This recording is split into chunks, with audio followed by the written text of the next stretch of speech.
ideally I would actually take this with the methanol there, over there, and then immediately after I weigh out the KOH flakes, actually dump it into the methanol. Alright, make sure you dump everything in that you weigh. Right? Sometimes it can be a little sticky. Okay, so in case you're wondering where this weighing paper is, in one of the drawers below the balances. Alright, so perhaps you can see why I did not mix this with this first. Any reason? It probably would start reacting, but there's another reason. Because the KOH is solid, right? So I need to actually dissolve this first. And obviously oil is not a good medium for dissolving your KOH. Okay, so the good thing about the reason why people use KOH is it's fast to dissolve in methanol. If you use, let's say, something like NaOH, it's going to take a very long time.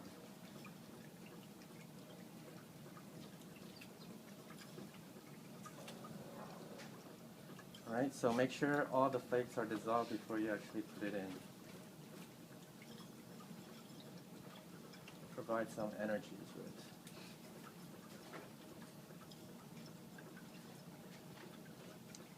What's the time? It is 47.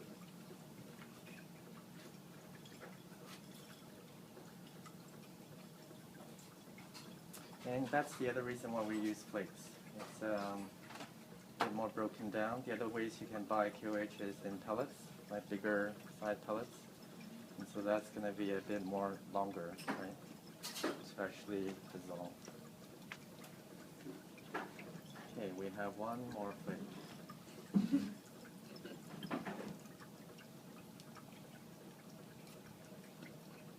Okay, so I think we're ready.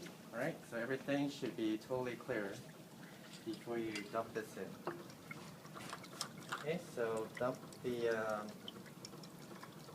methanol with KOH into this oil that you measured out.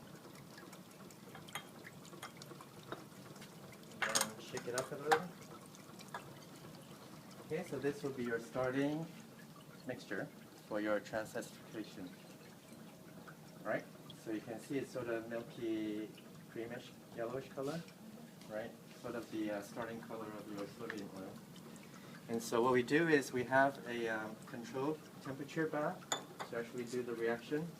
The reaction typically is at 40 degrees C, and we have it shaking so that it actually makes it better mix, all right, during the reaction. And so that's what we have here. Okay, so we can put it in. I don't know if you want to see this, but there are several places where you can actually hold the flask in, right? So you just hold it in. There are settings here to control. So thermostat is essentially the temperature control, so you can set it to 40, right, as I have here. There's also a safety temperature, which is set at 60. In the case somehow this machine breaks and the temperature rises without being controlled, there is a safety mechanism for it to not keep on increasing. All right, so at 60, it's going to say stop, right, turn off. Then there's a mechanism for shaking, so you can set the shaking speed, right? Make sure it's not too vigorous, otherwise it's going to start touching the top of your cap, which is probably not good, right? And try to make sure it's vigorous enough that you get mixing, otherwise, right? Eventually it's going to form a two-phase system, as you'll see. All right, so I actually have one that I started this morning, and you would typically run this for at least 1 hour to 2 hours for the reaction. So you can see the difference in color, right, between your starting and the ending product. Okay, so it should turn some darkish orange kind of color. And if you let it sit for a while, it will actually separate into two phases.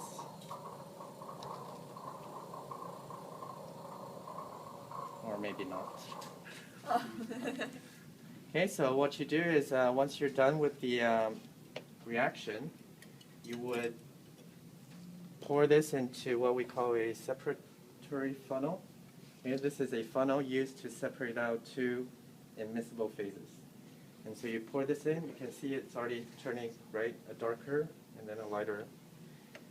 And so what you end up with is, after waiting, I did this yesterday, so it was waiting for overnight. So you can clearly see which layer is which layer. The top is the crude biodiesel. Yes, so the top is your crude biodiesel, the bottom is your dark glycerin or glycerol layer. Right, so that's what we mean when you want to separate out, right? It's quite easy to actually separate the dark layer out. But the top layer you can see is quite hazy, right? And so that tells you it's not a good, right, biodiesel, because it contains all this other stuff. Okay, so that's the layer that you want to isolate and wash out and purify, okay, from this. And so you would separate out and you would, right, that's why there's a valve here that you can actually drain off the top and bottom layer, which we can do if you wanted to.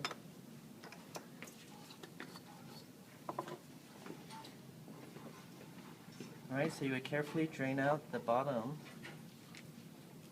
Oops, I forgot to open the top here. That will make sense.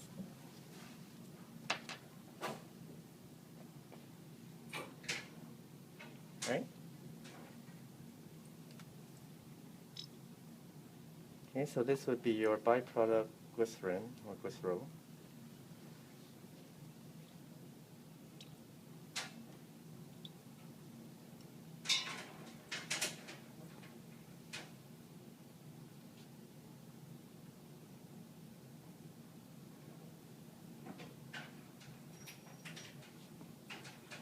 Alright, so that would be your crude biodiesel that you've isolated from your glycerin.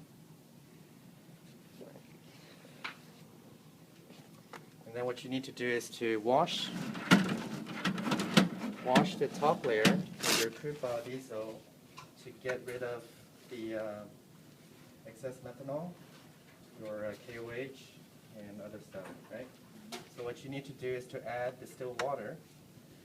Alright, so you would pour some distilled water in there, shake it up, and eventually the water would settle, right? Because it's going to form a two-phase thing again. The water will hopefully absorb methanol and the KOH, right? You actually need to do this several times. So actually, eventually what you need to have is the bottom water layer should be totally clear, like water, right? That will tell you there's nothing else in there, right? Okay, so that's sort of the main process of the different reactions that you can see. You can see that it's actually separating out. Okay, so that's the crude biodiesel that you get after washing. This is the final product of the biodiesel after washing. You can see it's much less viscous compared to your vegetable oil. And I wouldn't try to smell it or anything vigorously, but sometimes you can get a smell that's sort of like soybean if you use soybean or something like that, right? And then there are other purification steps. Actually, this one has actually been distilled. And you can see that this is an even better quality biodiesel, because you can see it's actually quite clear, right?